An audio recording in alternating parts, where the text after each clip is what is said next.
Assalamualaikum majikan, hari ini kita akan membahas sebuah kasus unik macam kayak cerita-cerita drama Korea Cina. Drama Korea Cina, Korea sama Cina beda ya? Drama Cina di TikTok tuh. Yaitu ada anak dari orang yang super duper kaya raya yang berpengaruh di Amerika. Tiba-tiba dia diculik nih dengan mudah di rumahnya sendiri. Dan ujuk-ujuk malah ikutan jadi penjahatnya, temenan sama si penculiknya begitu. Sampai membuat gegernya satu negara. Lah kok bisa? Ya bisa, namanya juga apa kabar dunia. Kadang kan emang orang udah pada gila ya. Nah, anak orang kayanya ini tuh bernama Patricia Campbell Hearst atau biasa dipanggil dengan Patty. Jadi kepikiran Krabby Patty kita ya, lapar. Dia lahir pada tanggal 20 Februari 1954 di San Francisco, California. Yo, rebet banget. San Francisco, California. FYI aja tuh orang tuanya, kan tadi kita udah bilang ya, keong-reong, kaya rayanya bangetan. Ayahnya itu bernama Randolph Aberson Hearst dan ibunya Catherine Wood Campbell. Mereka bisa kaya tuh bukan karena pesugihan tapi ya majikan ya, melainkan punya perusahaan koran terbesar di California. Bahkan kantor medianya itu tuh masih eksis sampai sekarang loh. Namanya Hearst Corporation. Nah, si Patty ini kan berarti anak dari bos perusahaan media besar. Macam kalau di sini kayak anaknya Haritano Sudibyo begitu loh. Kebayang kan berarti ini kayak arahnya tuh seperti apa? Berdefinisi tajir melintir terpelintir-pelintir begitu ya. Ya mana itu perusahaan memang sudah turun-temurun dari kakeknya Patty. Jadi dulu nih kakeknya punya bisnis surat kabar, majalah, radio, sampai PH film. Tapi begitu diturunkan nih, dilanjutkan sama ayahnya si Patty menjadi Hearst Corporation tadi, makin besar lagi, makin gede lagi sampai punya saluran TV dan bisnis di bidang kesehatan juga. Ya pokoknya kalau orang udah sampai punya saluran televisi itu pasti kaya banget, mahal itu beli TV. Pokoknya di bawah manajemennya ayah si Patty nih, bisnis Hearst Corporation itu makin jaya. Apa kabar majikan semua? Sehat-sehat selalu ya. Jaya. Nah ceritanya nih ya majikan ya, malam-malam itu tanggal 4 Februari 1974. Si Patty itu lagi di rumah sama pacarnya yang bernama Stephen Witt. Mereka lagi nyiapin makan malam aja kayak biasa. Tiba-tiba ada yang ngetok pintu rumah. Lah siapa malam-malam ngetok pintu rumah? Perasaan mereka nggak ada ngundang tamu atau nggak pesen delivery makanan juga. Tapi ya udah dicek lah nih sama Stephen. Ternyata di depan tuh ada seorang wanita mengaku ibunya Stephen. Bukan deh. Itu mah teman cerita yang kemarin ya. Udah nonton belum? Tahu-tahu ada orang di depan rumah ngaku-ngaku ibu lu datang. Ini kita ulang ceritanya beda ya majikan ya. Ternyata pas dilihat yang ngetok itu tuh perempuan sendirian, bilang katanya mobilnya mogok tuh di depan jalan. Bisa nggak pinjam telepon buat ngubungin keluarganya sama derek mobil. Ya karena dilihat kan cewek sendirian malam-malam gitu sama Stephen, dibukain pintu. Tapi tahu-tahu muncul nih beberapa laki-laki yang kayaknya habis ngumpet di samping-samping nih biar nggak kelihatan. Dan pas Stephen buka pintu tadi, mereka langsung nongol, merobos masuk sambil menodongkan pistol ke Stephen sama si Patty sambil teriak, "Patty, ikut kami!" Lah kondisi ditodong begitu mau berbuat apa coba? Akhirnya si Patty mengikut. Sementara Stephen ini digebukin dan udah ditinggal aja di rumah. Jadi cuma Patty doang yang dibawa pergi naik mobil yang memang mereka bawa. Di situ Stephen langsung hubungin keluarganya Patty, ngabarin tentang apa yang terjadi barusan. Bilang Patty diculik. Ya langsung lah keluarganya Patty ini mencari tahu mengenai kejadian ini. Usut punya usut. Ternyata yang nyulik Patty itu tuh ada kelompok yang disebut SLA, Symbionese Liberation Army, yang dipimpin seorang mantan narapidana bernama Donald. Kelompok ini tuh semacam kelompok gerilya radikal yang memang berusaha buat menjatuhkan Presiden Richard Nixon yang kala itu kepemimpinannya dianggap sebagai diktator. FYI aja ya gengs ya, di tahun itu politik Amerika memang lagi bergejolak. Adanya isu rasisme lah, inflasi lah, korupsi lah, banyak pokoknya. Jadi kelompok SLA ini tuh dibilang kelompok yang besar dan berpengaruh sama kuat juga sih enggak ya. Tapi dibilang lemah juga enggak gitu. Jadi sedang-sedang apa ya, di tengah-tengah kayak kelompok yang baru merintis. Anggotanya aja tuh baru sekitar 12-15 orangan. Namun walaupun jumlah membernya belum banyak nih, sepak terjangnya mah udah lumayan kedengeran. Dan gimana pun juga kan hal itu bisa menjadi ancaman. Apalagi udah berani nyulik-nyulik begitu kan. Ditambah mereka memang sebelumnya pernah nembakin seorang akademisi bernama Marcus Foster hingga meninggal di depan sekolahan, di depan umum. Karena merasa ideologinya Marcus ini tidak sejalan dengan mereka. Jadi seradikal itu gengs kalau ngerasa ada nggak sevisi misi ini, bukannya didebat tapi langsung didor. Takut nggak tuh? Sementara alasan kelompok ini tuh nyulik si Patty karena kan anggota SLA ini mikir kalau Kalau Hearst Corporation tuh yang punya ayahnya Patty kan media besar. Media yang punya pengaruh untuk membawa isu politik dan keuangan Amerika pada zaman itu. Nah, kalau mereka nyulik anaknya nih si Patty, udah pasti bakal jadi berita besar. Dan sejalan dengan pasti juga dinotis sama pemerintah agar tuntutan-tuntutan mereka nih bisa didengarkan. Dimana tuntutan mereka yang paling utama dan urgent pada saat itu adalah mereka meminta 2 anggota dari mereka yang menembak Marcus tadi itu dibebaskan. Si penculiknya memang mengumumkan kalau Patty ini statusnya adalah tawanan mereka untuk ditukar sama 2 anggota mereka yang dipenjara tadi. Jadi setelah si Patty diculik, matanya pokoknya ditutup terus-terusan selama 2 hari. Cuma katanya si Patty ini tidak disiksa, alias matanya aja udah ditutup. Dia mau makan ataupun ke toilet tetap aja ditutup, cuma ditemenin aja terus disuapin. Hal tersebut untuk membuat si Patty memang biar nggak bisa ngeliat apa-apa termasuk lokasi penculikannya. Tapi ternyata setelah 2 hari dari pihak SLA tadi itu mengajukan tuntutannya, hal tersebut tidak digubris sama pemerintah, gengs. Cuma lain cerita, kalau dari keluarga Patty sendiri pasti mereka berusaha untuk membebaskan si Patty. Namun keluarganya Patty ini kan gimana pun juga nggak punya wewenang untuk membebaskan orang yang dari penjara tuh anggota SLA, karena sekaya apapun yang nggak bisa segampang itu ngebebasin orang ya. Nah, 6 hari kemudian, tepatnya di tanggal 12 Februari, SLA ini mengirimkan rekaman audio dari suaranya Patty pertama kali. Di situ si Patty ngomong kalau dia baik-baik saja. Sebelumnya dia sempat demam sedikit, tapi para penculik katanya ngasih obat dan keadaannya jadinya udah lebih baik. Para penculik juga katanya ngasih makan dan tidak memukuli Patty. Pokoknya Patty bilang aku aman di sini. Mereka bilang sebenarnya aku ini tidak bersalah. Sama seperti pemerintah yang menangkap kedua anggota mereka yang tidak bersalah juga. Jadi seolah-olah semua ini tuh untuk memberi gambaran apa yang terjadi kepada 2 anggota mereka ditangkap padahal nggak bersalah. Jadi Patty bilang dia sangat mengerti perasaan dari para anggota SLA ini. Jadi tidak perlu menyuruh orang untuk mencari Patty karena sepertinya memang Patty ini hanya akan dibebaskan setelah tuntutan dari SLA itu terpenuhi. Patty ngomong juga kalau nggak ada yang memaksa dia untuk mengatakan hal tersebut ya. Para penculik ini membebaskan si Patty untuk ngomong apa aja, tapi Patty berharap ayahnya nih bisa memohon kepada pemerintah untuk segera mengabulkan permintaan dari SLA. Karena walaupun si SLA ini memperlakukan Patty dengan baik, ya Patty gimana pun juga ingin pulang ke rumah. Bilang begitulah pokoknya si Patty. Jadi karena tadi dari awal nih pemerintah no respon ya, makanya di tanggal 8 si Patty ini bikin rekaman suara, tapi dikiriminnya untuk ke keluarganya Patty. Ya maksudnya untuk disampaikan lagi ke pemerintah, karena kan pasti nih yakin nih ayahnya Patty punya hubungan yang baik dan kenal dengan pemerintah. Secara pemilik media besar, orang kaya raya. Dan di lain sisi, pihak SLA itu juga meminta ayahnya Patty ini setidaknya ngasih sumbangan ke 150 orang miskin dan pengangguran. Jadi uang di sini bukan dimaksudkan buat uang tebusan, melainkan uang-uang itu tuh disuruh dibagiin ke orang-orang miskin dalam bentuk ya, apa sih namanya tuh? Bahan pokok itu sembako. Ya Allah, Rope belibet banget ya. Ala-ala mau jadi Robin Hood begitu loh, gengs. Ini ada penjahat yang berbuat kriminal tapi hasilnya mau dibagiin ke orang-orang miskin. Nominalnya tapi gede banget, 10 juta dolar tahun segitu. Mau judulnya ini dibagiin ke orang-orang gitu kan, ya tetap aja itu besar. Makanya permintaan itu ditolak sama si ayahnya Patty dengan alasan anggarannya kagak ada. Kalau semua dana dialokasikan untuk itu, nanti karyawannya makan apa? Orang lain dapat makanan tapi karyawannya sendiri malah kelaparan ntar. Hasil ayahnya Patty nego di angka 4 juta dolar. Dari tadi kan mintanya 10 juta. Jadi pokoknya ayahnya Patty itu menyanggupi kasih makan ke orang-orang itu dengan anggaran 4 juta plus Patty-nya dibalikin secepatnya. Ini nego buat tebusan anak berasa lagi nawar bareng ya.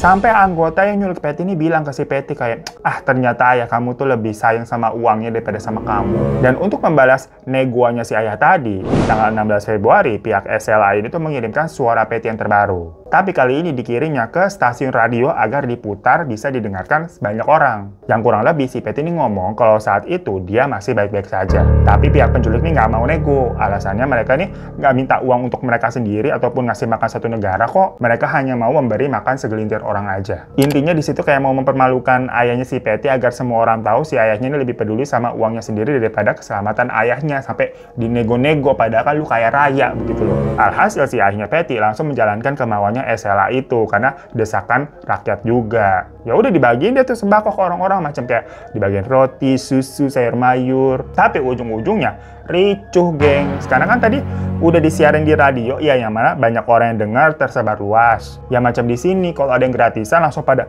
menyerbu pastinya. Alhasil pas pembagian itu tuh rusuh sampai menelan korban jiwa, keinjek-injek segala macem, ya auto langsung di stop. Jadi ini jatuhnya belum memenuhi tuntutan si SLA ya, karena kan di stop di tengah jalan. Perkara programnya tadi tuh berakhir ricuh dan diberitakan juga. Tahu-tahu pihak SLA itu tetap aja komplain, gengs. Tentunya pakai suaranya Patty lagi yang dikirim ke radio lagi. Dibilang kayak, kok sembakonya kemarin nggak ada dagingnya sih, itu nggak bergizi. Harusnya pembagiannya tuh dilakukan juga dengan lebih tertib supaya nggak ada korban jiwa. Komen aja tuh si penculiknya ya. Mereka kalau tahu MBG gratis tuh baik yang keracunan, komennya kayak apa ya? Yang setelah beberapa minggu berlalu, ternyata nggak menemukan jalan tengah nih titik antara si penculik sama ayahnya Patty tuh negosiasinya nggak ketemu. Nah tapi POV dari Patty saat itu ya, dia kayak ditakut-takutin sama orang-orang yang nyulik dia. Dibilang kalau kabar hilangnya Patty ini tuh udah bikin heboh satu negara sampai melibatkan FBI. Nah kalau FBI nanti udah turun tangan nih, mereka akan datang bawa senjata dan gas air mata. Bukan untuk nyelamatin kamu, maksudnya nyelamatin Patty, tapi buat menghabisi si Patty agar SLA ini dijadikan kambing hitam yang seolah-olah Patty terbunuh oleh si SLA. Kenapa begitu? Ya supaya orang-orang ini netizen jadi benci sama SLA atas kematiannya Patty. Dianggap kan bener-bener penjahat gitu sampai bunuh orang ya. Padahal kami semua ini hanyalah gerakan perubahan, kata si SLA. Buktinya kita nggak pernah nyiksa kamu kan? Ya di situ Patty semacam didoktrin. Semacam kelompok itu tuh memang belum ada niatan ngerampas si Patty karena ayahnya Patty kan nggak mau memenuhi apa yang mereka minta. Tapi at least Patty nih, kamu nih nggak boleh mati sia-sia. Kamu harus bersiap ketika FBI datang. Dimana ketika mereka datang, kamu harus punya kemampuan buat kabur. Selamatkan dirimu sebelum mereka menghabisimu hanya untuk pencitraan mereka dan mengkambing hitamkan SLA. Ya alhasil si Patty di situ udah nggak kayak tawanan lagi, udah jadi kayak bestie. Matanya tuh dibuka, udah nggak ditutup tuh, dan ditatar macam junior di anggota mereka. Diajarin tuh caranya megang pistol sama nembak yang bener tuh gimana. Macam kayak di film-film begitu, mau direkrut menjadi anggota. Pokoknya semua hal itu tuh membuat si Patty ini makin dekat sama si penculiknya ya. Dan dia juga jadi mulai paham ideologi dari SLA sendiri. Mulai berpikir kalau cara berpikirnya SLA ini tuh adalah mungkin yang terbaik untuk membentuk sebuah perubahan. Ya akhirnya si Patty malah bersekutu join tuh sama mereka. Terus 2 bulan kemudian fotonya Patty tersebar dengan pose sambil megang senjata di depan simbol SLA. Kayak resmi nih anggota baru, new member. Dan bersama dengan itu, rekaman audionya pun tersebar juga di radio, diputar lagi. Patty bilang kalau dia tidak dipaksa, tidak dicuci otak, tidak diberi obat bius, tidak dihipnotis, dan tidak juga disiksa. Di mana dia secara sadar memilih untuk tetap bersama SLA dibandingkan melarikan diri. Ya netizen pada masa itu mah terbagi 2 kubu ya majikan ya. Ada yang yakin kalau si Patty ini lah itu mah udah dicuci otak kayaknya. Tapi ada juga yang percaya kalau kayak si Patty ini terpaksa bergabung karena dibawa tekanan deh. Kalau nggak gabung ya dia didor kali. Ya kan soalnya kelompok itu kalau misalkan ada orang yang nggak satu visi misi kan didor. Sampai akhirnya rasa penasaran dari netizen ini terjawab di tanggal 15 Aprilnya gengs. Dimana si Patty ini tertangkap kamera memang terlibat dalam perampokan di Bank Hibernia tuh namanya. Bersama anggota SLA lainnya. Sampai-sampai perampokan itu memang menyebabkan 2 orang meninggal gengs. Dan beberapa orang lain disandra. Jadi jelas di sini berarti sepertinya Patty sekarang udah jadi bagian SLA sepenuhnya. Setelah hal itu heboh, pada 22 Aprilnya, SLA ini mengirimkan lagi tuh berita tentang perampokan yang lagi-lagi Patty sebagai narasumber pembicaranya, pakai suaranya Patty maksudnya. Di mana dia memperkenalkan dirinya dengan nama baru, dipanggilnya Tanya. Tanya siapa? Ya jangan tanya gua. Enggak, emang namanya Tanya gitu maksudnya gengs. Jadi dia sudah tidak memakai nama Patty lagi. Dan dirinya juga membenarkan kalau pada tanggal 15 April yang kemarin itu, dia sama rekan-rekannya mengambil 10 juta dolar dari Sunset Bank Hibernia. Ngomongnya ngambil bukan ngerampok. Dan adanya korban jiwa itu dikarenakan mereka semua tidak mau kooperatif. Dimana Patty bilang kalau penembakan yang terjadi itu bukan karena kesengajaan, tapi keterpaksaan. Semua itu dilakukan karena SLA sangat butuh dana demi revolusi yang lebih baik. Ya omong-omong alasan aja udah. Dan lagi-lagi si Patty ini menegaskan kalau dirinya tidak dicuci otak, melainkan memang dia baru menyadari nih kalau satu-satunya cara agar masyarakat dapat lepas dari pemerintahan yang diktator itu adalah dengan cara berjuang pakai senjata bersama SLA. Jadi Patty mengaku sekarang dirinya memang adalah seorang prajurit yang berada di pihak rakyat. Ya setelah udah buka suara untuk kesekian kalinya ya, karena kan dari awal tuh banyak rekaman suara dari Patty yang disiarkan di radio, orang-orang ini malah berpikir kalau si Patty jangan-jangan kena sindrom Stockholm deh. Jadi itu tuh sindrom gangguan psikologis yang membawa seseorang korban penculikan ataupun pelecehan malah ngembangin perasaan positif seperti simpati, mempunyai kasih sayang atau bahkan empati terhadap pelakunya. Dan kebetulan memang kala itu sindrom Stockholm ini tuh memang kayak baru-baru viral, baru-baru dikenal. Sebelumnya pernah kejadian ada perampokan bank di Swedia tuh pada tahun 1973 atau 1 tahun sebelum penculikannya Patty. Dimana kala itu nih setelah korban disandra selama 6 hari ada pokoknya 4 karyawan dari bank Swedia itu Mereka semua malah menunjukkan pembelaan terhadap para penculiknya. Karena si penculik ini tuh beralasan ya, dia hidupnya miskin dan banyak perlakuan tidak ada kepada mereka yang membuat orang tuh kayak iba gitu, kesian, simpatik dengernya. Bahkan setelah para korban udah berhasil dibebaskan, mereka ini tidak mau memberikan kesaksian, gengs. Karena takutnya dirasa akan memberatkan si pelaku. Karena tadi pada kesian jatuhnya. Dan saking membela pelaku, para korban ini juga sampai rela menggalang dana buat membantu si pelaku ini bayar denda. Yang jelas kasus ini tuh menjadikan orang-orang apa ya, jadi melek dan mengetahui mengenai adanya sindrom Stockholm tadi. Yang mana berarti ini korbannya ujung-ujungnya kok malah simpati dengan si pelaku. Nah, tapi sekarang kita balik lagi ke kasusnya Patty ya. Setelah perampokan di Bank Hibernia, pada tanggal 16 Mei, SLA itu beraksi lagi. Tapi aksinya kali ini tuh agak melenceng, gengs. Karena di awal tadi kan Patty sempat ngomong kalau dia adalah prajurit yang ada di pihak rakyat. Nah, kali ini kok dia ngerampok toko baju, gengs. Jadi yang mau dicuri itu adalah baju-baju. Apa hubungannya kalau begitu sama revolusi negara? Waktu itu si Patty ini melakukan aksinya bersama 2 orang SLA lainnya. Ada namanya William sama Emily. Nah, tugasnya William sama Emily itu masuk ke toko baju yang ada di pinggir jalan gitu kan, buat diem-diem nyuri baju. Niat awalnya nih diem-diem nih. Sementara Patty ya siap-siap standby jaga di mobil. Jadi main cantik lah. Tapi pas lagi proses nyolong baju nih, ternyata William sama Emily kegep sama si pemilik tokonya. Dihadang kan, nggak boleh keluar. Kamu ngambil apa? Diperiksa tuh, digeledah. Yang ada si karyawan tokonya malah menemukan pistol yang disembunyikan di pinggangnya William. Ya langsunglah suasana berubah tegang. Kok dia punya pistol? Nah, Patty yang melihat 2 temannya itu digeledah nih, langsung terpaksa melepaskan beberapa tembakan ke udara yang membuat semua orang panik berhamburan. Disitulah William sama Emily berhasil kabur. Mereka naik mobil terus cabut udah tuh barang si Patty. 3 hari setelah kejadian itu, pokoknya pada tanggal 19 Mei, polisi mengklaim kalau mereka ini sudah tahu lokasi tempat persembunyian dari kelompok SLA. Dan seperti dugaan SLA sebelumnya, polisi ini datang-datang tuh udah bawa bom dan banyak tembakan juga yang mengakibatkan 6 anggota dari SLA tuh tewas. Jadi ya polisi ini benar-benar seperti menghadapi penjahat kelas berat. Tapi ketika kejadian itu terjadi, Patty nggak ada di situ. Alhasil ya berarti ini Patty masih hidup ya. Lanjut lagi di tanggal 7 Juni, rekaman pesan baru dari Patty itu dikirim ke stasiun radio lagi. Kali ini Patty bilang, saya ingin berbicara tentang bagaimana saya mengenal ke-6 kawan saya itu yang mati di tangan pemerintah diktator. Jadi pokoknya diceritain dia tuh, anggota-anggotanya kayak, namanya A ini sebenarnya lembut dan cinta rakyat. Terus si B ini yang ngajarin aku megang senjata. Si C ini yang ngasih nama baru aku. Maksudnya nama Patty kan jadi tanya ya. Dan seterusnya tuh pokoknya disebutin satu-satu dari anggota SLA dan dibilangin kebaikan-kebaikan tuh mereka tuh apa. Pokoknya di rekaman itu, Patty ini menggambarkan 6 anggota temannya mati itu tuh sebagai orang yang baik, tapi dihabisi sama polisi dan pemerintah yang kejam. Ya, setelah kehilangan 6 teman baiknya itu, Patty justru makin bertekad bulat nih buat tetap berjuang jadi oposisi pemerintah. Semua dilakukan karena buat masyarakat bilangnya, sampai-sampai dia mengucapkan salam perpisahan kepada keluarganya sendiri karena dia mau bergabung sepenuhnya bersama SLA. Jadi lebih baik dia berjuang dalam pemikiran yang benar daripada hidup jadi antek-antek pemerintah. Nah, di titik ini pokoknya si Patty udah benci ya sama keluarga dan tunangannya. Karena dia beranggapan keluarga dan tunangannya itu udah nggak peduli lagi sama Patty dan pastinya lebih pro ke pemerintah daripada ngedukung revolusi. Tapi setelah rekaman pesan Patty tadi itu tersiar, dia sama semua anggota SLA hilang, gengs. Bener-bener hilang, nggak ada kabar dan nggak bikin gebrakan apa-apa juga. Udah selesai, gone di telang bumi. Nah, hal ini sih dipercaya karena akhirnya Presiden Richard Nixon tuh memang sudah berhasil digulingkan. Jadi ya kemungkinan misi mereka berhasil. Hingga setahun kemudian, di tanggal 18 September 1975, Patty ditangkap di sebuah apartemen di San Francisco.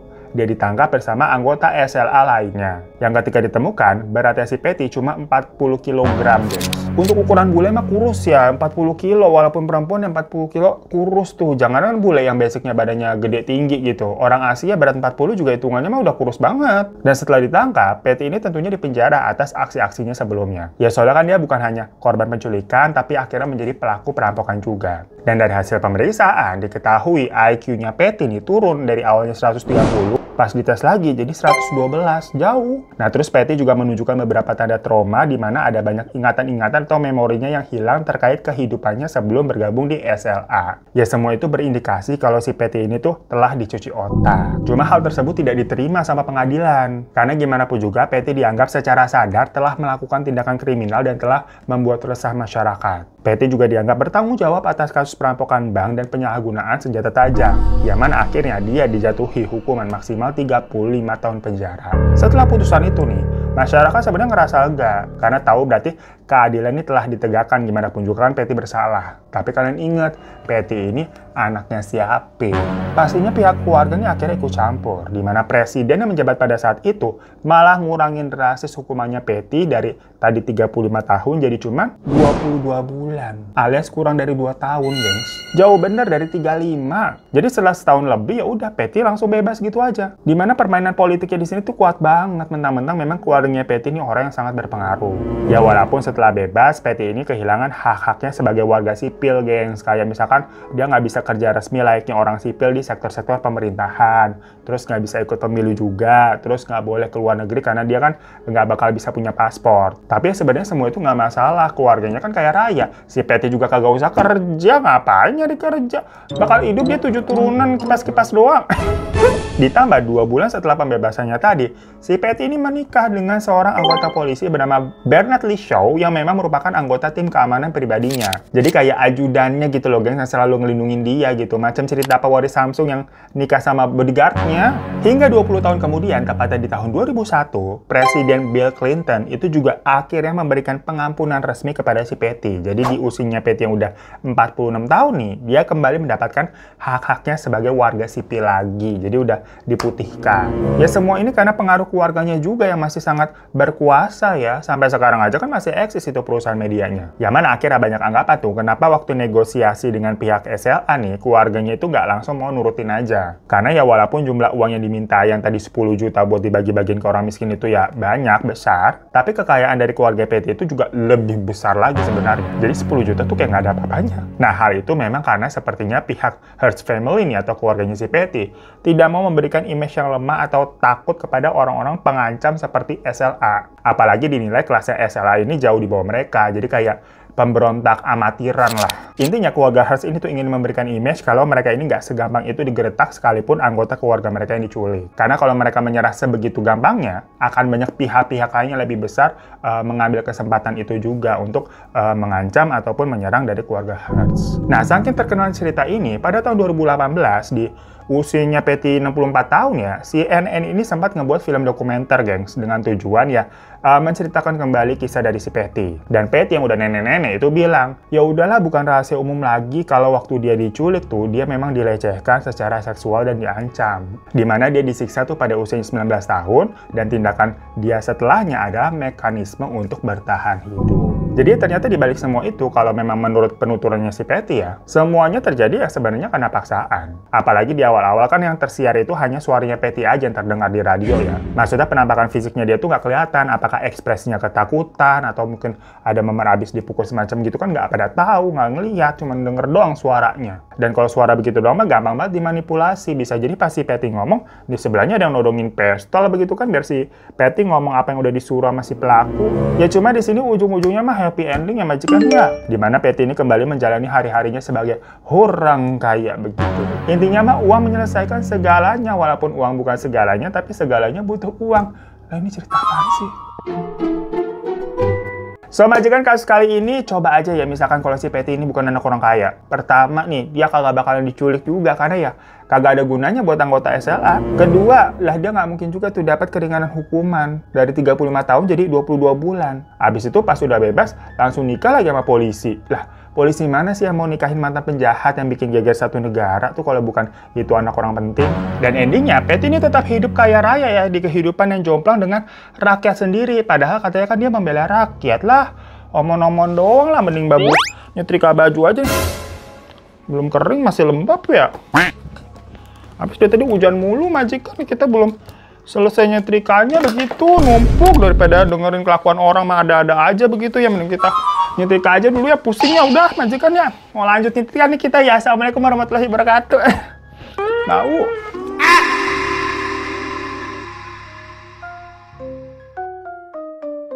Misteri dunia orang pada kenapa? Misteri dunia memang sudah pada gila.